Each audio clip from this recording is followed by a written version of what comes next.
Assalomu alaykum do'stlar. Bugungi videoda siz bilan kasrlar mavzusini ko'rib chiqamiz. Ya'ni kasrlar o'zi nima, qanday o'qiladi, qanday amallar bajaramiz, qanday taqqoslaymiz. Bularning hammasini oddiy misollar orqali ko'rib chiqamiz.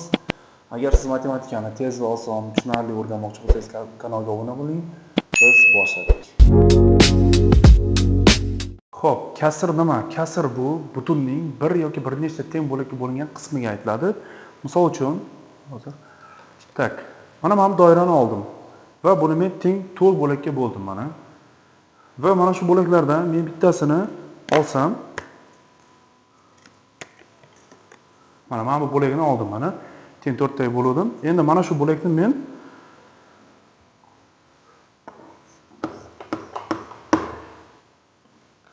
bir chiziqcha 4 kabi yozib qo'yaman. Bu yerda 1, ya'ni tepadagi son 1, bu yerda surat deyiladi. Mahraj pastdagi 4 esa bu mahraj deyiladi. Mahraj deyiladi. Chiziqcha esa bu kasr chizig'i deyiladi.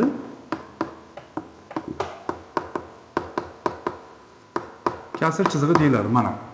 Xo'p, endi bir-bir ko'ramiz endi. Surat bu nima? Surat bu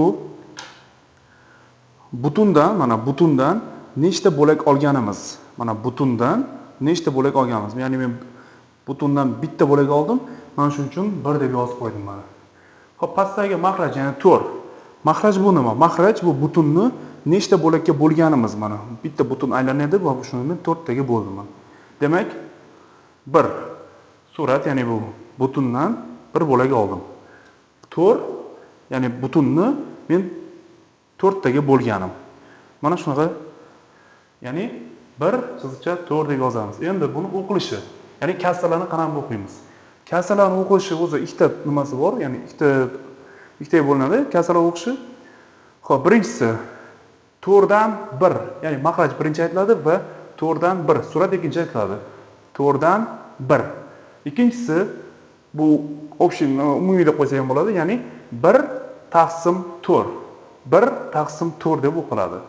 Xo'p, endi kasr chizig'i bu, ya'ni o'rtadagi chiziq bu bo'lish amali.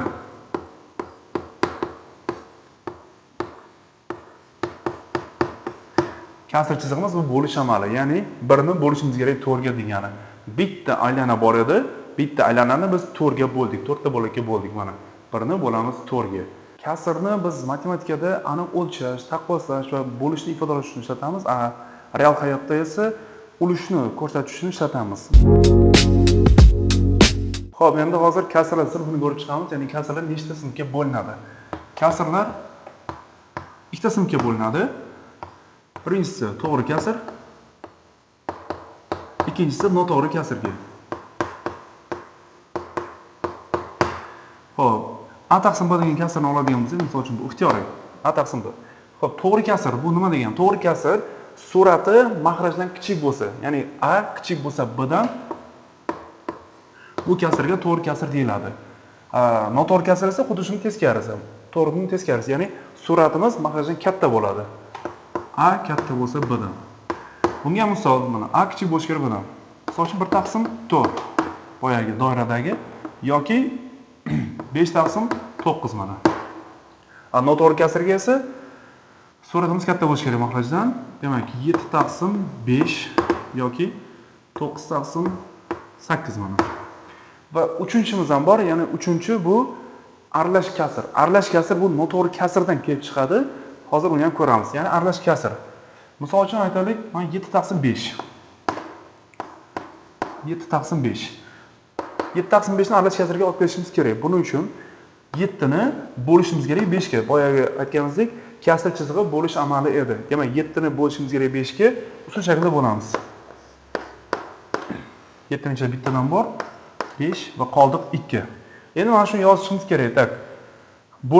Bo'linmamiz bor, bo'linma yozamiz. Mana 1 ga teng bo'ldi. Kasr chizig'ini chizamiz. Bo'luvchimiz 5 edi, o'zgarmaydi bu. 5 yozib qo'yamiz mana bo'luvchimiz va qoldiq 2 ni esa mana shu kasrning tepasiga yozish, ya'ni suratiga yozib qo'yishimiz kerak, tepaga qismiga. Demak, 7 taqsim 5 imiz bu. Endi buni o'qishga keladigan bo'lsak, 1 butun 2 taqsim 5. 1/2 taqsim 5. Ya'ni kasrning oldidagi sonni butun deb aytamiz va bu yoqni esa kasrning o'qilishi bo'yicha ketaveradi. 1/2 taqsim 5 mana. Endi mana shu aralash kasrdan endi noto'g'ri kasrga qaytishimiz uchun oddiygina amal bajaramiz. Mana aralash kasrga yozib oldik. Buni endi kasrchisini chizaman. 5 o'zgarmaydi, o'zini yozamiz va suratga bo'linmani bo'luvchiga ko'paytiraman. Ya'ni 1 ni ko'paytiraman 5 ga, 1 ni ko'paytiraman 5 ga va mana shu qoldiqni qo'shib qo'yishim kerak. 2 ni qo'shib qo'yaman. Teng.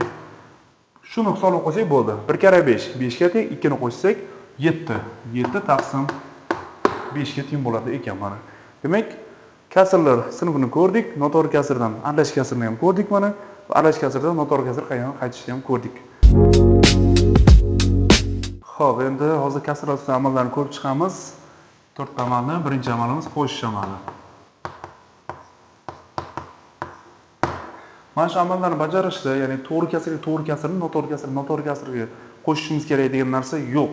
Ya'ni bu amallarimiz hammasi ya'ni umumiy hisoblanadi. Noto'g'ri kasrga to'g'ri kasrni, to'g'ri kasrga noto'g'ri kasrni qo'shsa ham bo'ladi. Misol uchun mana oldin 5 taqsim 4 ga qo'shyapman 2 taqsim 3 ni. Ya'ni noto'g'ri kasrga to'g'ri kasrni qo'shyapman.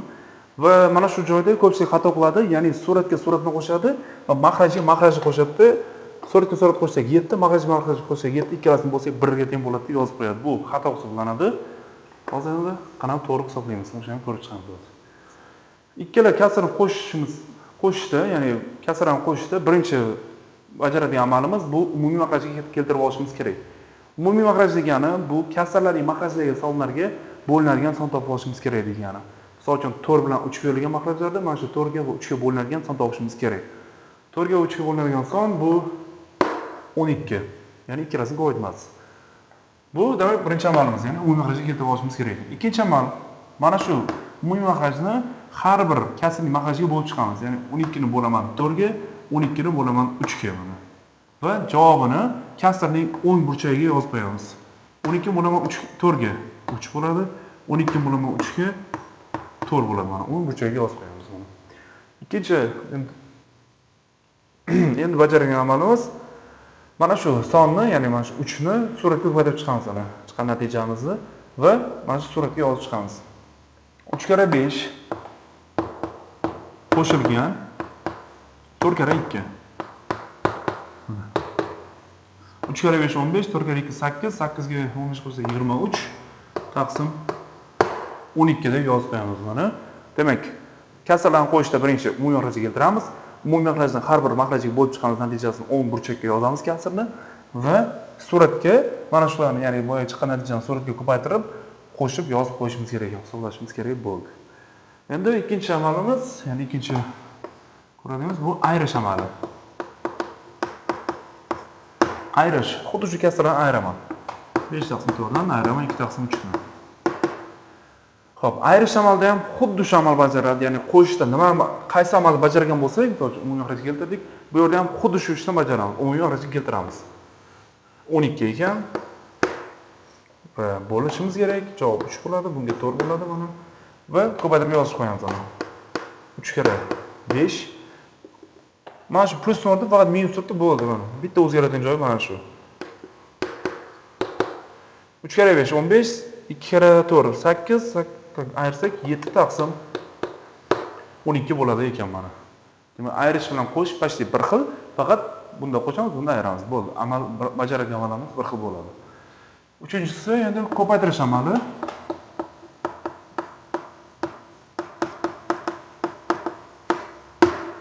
Xo'p, ikkita kasrni ko'paytiramiz. Ikkita kasrni ko'paytirishda bir-biriga suratga mahrajga ko'paytiriladi. Misol uchun yana mana shu ikkita kasrni olaman.